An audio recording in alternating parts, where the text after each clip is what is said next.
अशा प्रकारे तळणीचे मोदक आपले तयार झालेले आहेत. गणपती बाप्पाला प्रसाद दाखवायचा आणि खायला घ्यायचा. बघा किती मस्त दिसते. चला तर मग आपण मोदक बनवायला घेऊ. प्रथम आपण कणिक भिजवून ठेवायचं आहे. कणिक भिजवून एक अर्धा तास ठेवायला लागते, त्यामुळे सुरुवातीला आपण कणिकच भिजवून घेऊया. इथं मी 1 वाटी रवा घेतला आहे.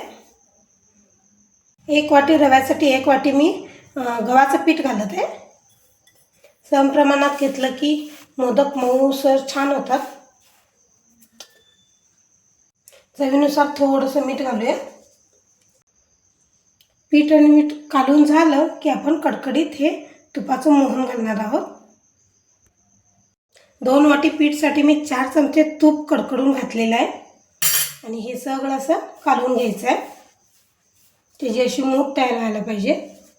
काढून झालं की पाणी घेऊन आपण थोडंसं घटसर पीठ मळून घ्यायचं आहे. हे पाणी थोडं थोडं घालून असं छान घटसर पीठ मळून घ्यायचं आहे. हे असं पीठ मळून घ्यायचं आहे. कणिक आपलं मळून तयार झालेलं आहे. हे आपण एक अर्धा तास याला रेस्ट द्यायचं आहे. तोपर्यंत आपण सारण तयार करून घेऊ. तूप गरम झालं आहे. आपण त्यामध्ये 1 चमचा खसखस घालायचा आहे आणि खसखस थोडंसं भाजून घ्यायचं आहे. मी 2 वाटी नारळाची चव घेतले. त्याला मी 1 वाटी गूळ घालणार आहे. खसखस छान भाजलेला आहे. हे 1 वाटी मी नारळाचं चव असं दाबून दाबून 2 वाटी घेणार आहे. अजून 1 वाटी चव घालते मी आणि हे थोडंसं परतून घ्यायचं आहे. त्यातला ओलावा आपण घालून भाजून घालून द्यायचं आहे.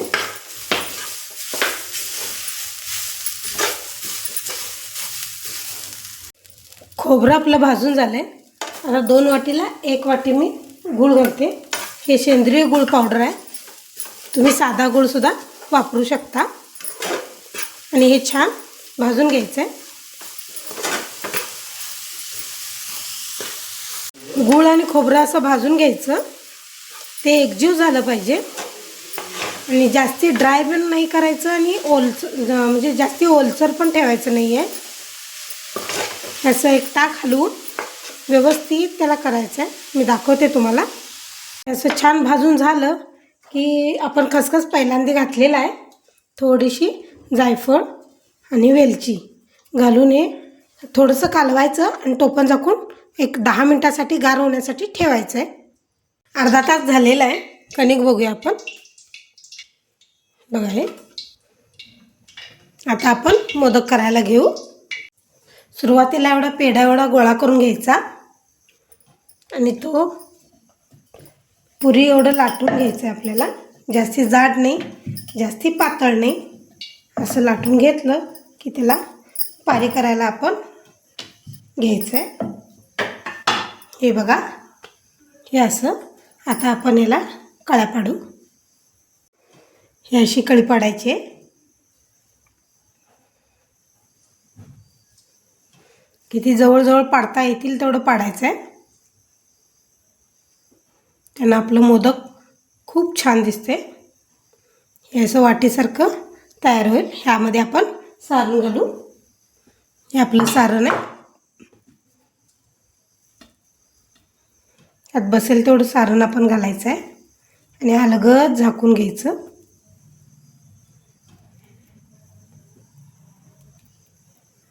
हे बसेल तेवढं सारण घातलं की अलगदपणे हे आपल्याला मोदक असं मिटवून घ्यायचं आहे. तुम्ही पाहू शकता किती छान कळी पडलेली आहे. असं आपण सगळे मोदक करायला घेऊ. 1 नारळ घेतलं होतं, त्यापासून माझे 11 मोदक तयार झाले आहेत. आता आपण तळायला घेऊ. तेल कडक तापलेलं आहे. आपण एक एक मोदक सोडून तळून घेऊ.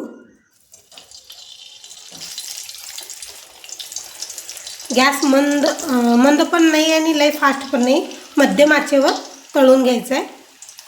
कारण ते 7 ते 8 दिवस आपल्याला ठेवायचं आहे.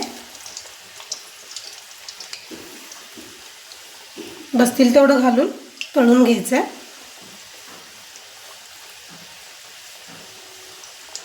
हे छान भाजून काढायचं आणि हे गार करूनच डब्यामध्ये ठेवायचं, हवाबंद डब्यामध्ये, तरच 7 ते 8 दिवस एकदम छान टिकतील. आपले मोदक भाजून तयार झालेले आहेत. बघा किती छान कलर आला. असे एक एक करून सगळे मोदक आपण तळून घेऊ. अशा प्रकारे आपले तळणीचे मोदक तयार झालेले आहेत.